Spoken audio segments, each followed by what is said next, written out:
Okay, I'm making some fajitas. I'm going to prepare the meat. I'm trimming off what fat I can, and I'm cutting in sections like this. And then on some parts of it, you need to get rid of this stuff here.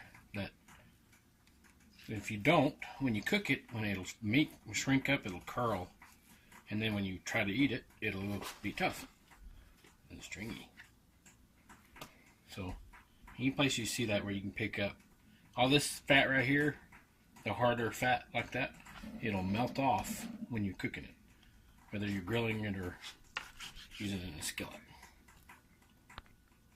Then once I section it off, when I want to go, if you look here, you see all this grain right here.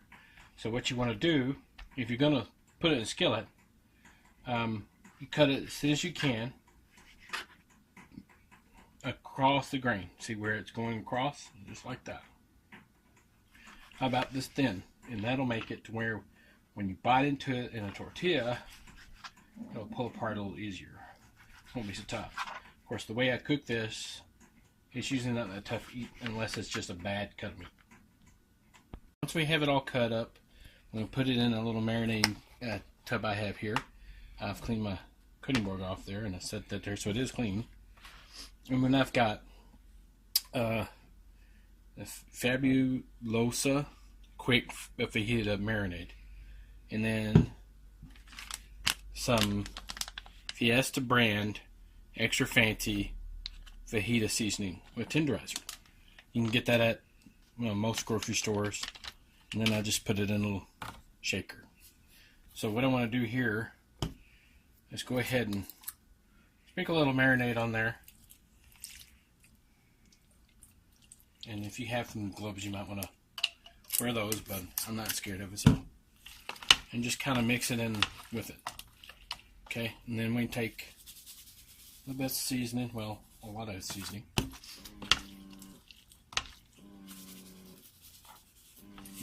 And mix it up really good. Once you got all your seasoning on there and the marinade in there, you want to let it marinate for about 5-10 minutes, not too long. While that's marinating, what we'll do is I'll show you how we cut our vegetables. While the meat is marinating, we're gonna cut our pepper. And the thing you do is you cut the stem. There's two ways you can do it.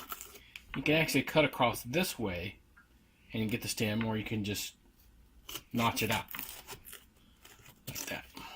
Either way works fine. The only problem with it is you use up a lot of pepper, waste some pepper from that. You pull that out, you see all these seeds, and then just cut it in half.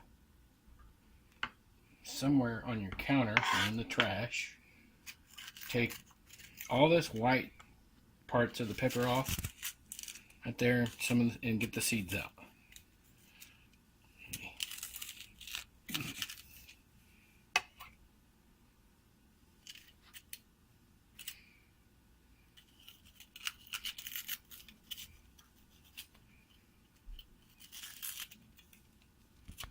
Then once you get all your seeds out and most of the white stuff, it doesn't have to be perfect, but this is good enough. But it'll say it's easier if you just cut them in half.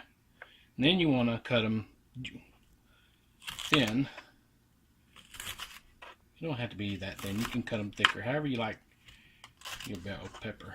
If you have people in the house, you might want to make them thicker. That way they can pick them out of the fajitas.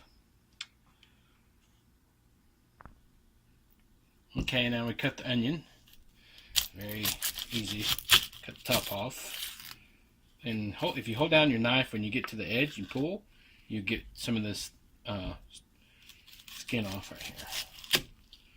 Like that. And then it's easy to get your fingers in there and pull off the stuff on the outside. This paper stuff. There we go. Alright. And then you can either cut it in half this way or this way and make little rings.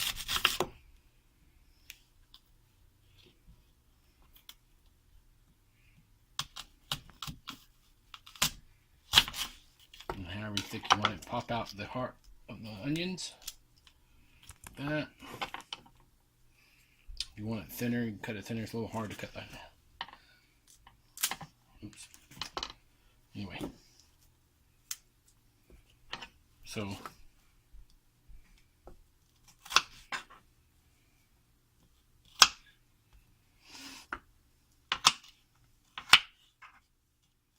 and I quarter them. You can leave them long like the bell pepper.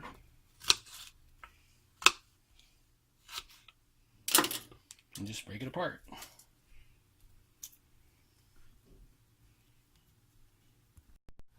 Alright, you want to heat up your pan. I'm doing this on the stove. I like to do it on the grill too, but I'm doing it inside. When it gets cool outside, you want to be out there in the grill.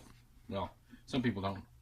Don't bother me, but anyway, so you heat it up, put it on really high heat, like on an electric stove, about 6 or 7. You want it high, I guess a high medium temperature, because you really want to hit the meat and seal in the juices on it, and the best way to do that is really high heat. Okay, when your pan's hot enough, if you drip some water on it, it'll dance like that. That's plenty hot. It's like that. See it dancing? Alright, so it's hot enough. So we're going to go ahead and start cooking our meat. It's really hot.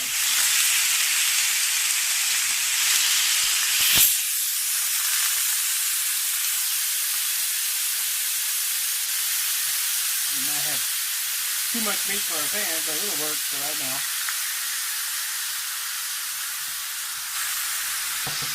And then we want to get it good and brown on all sides. Good and cooked. You keep your temperature at a high level. And it's good and brown. I mean, not totally maybe 100% done all the way through. We're going to do that later. But just brown on all sides. So it may take a little while to get it done like that. Okay, once it's brown, pretty good, just browned, what we want to do is take a lid of some kind that goes on your pan and put the lid on it.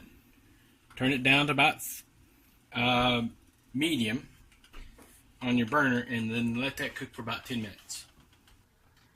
Alright, once it's cooked for about 10 minutes on medium, we want to sweat our vegetables, our onions and bell peppers. So go ahead and put them all in there. And I'll probably have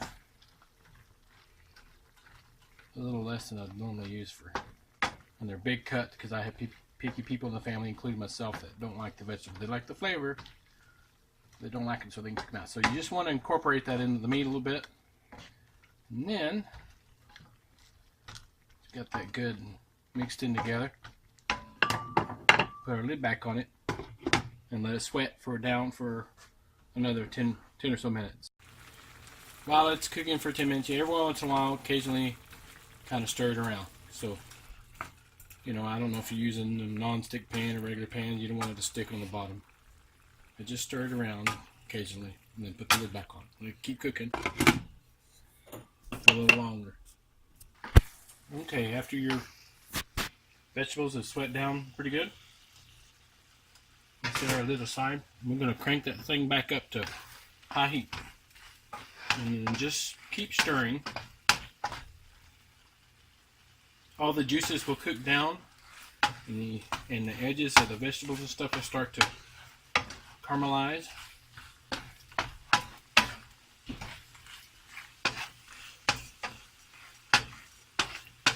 Get stirred.